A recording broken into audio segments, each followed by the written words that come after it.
আমার সবথেকে পছন্দের খাবার হচ্ছে মগজ ভুনা। আর এই মগজ ভুনা করার জন্য গরম তেলে বড় কালো এলাচ, সবুজ এলাচ এবং দারচিনি গরম করে দেন পেঁয়াজ কুচি দিয়ে দিব।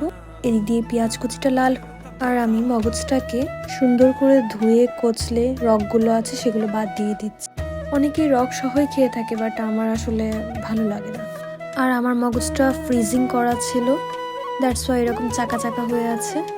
এদিক দিয়ে আমার পেঁয়াজও লাল হয়ে গিয়েছে। আমি এর মধ্যে আদা রসুন বাটা দিয়ে দিচ্ছি, সাথে জিরা গুঁড়ো করে রেখেছিলাম সেই গুঁড়োগুলো দিয়ে দিলাম।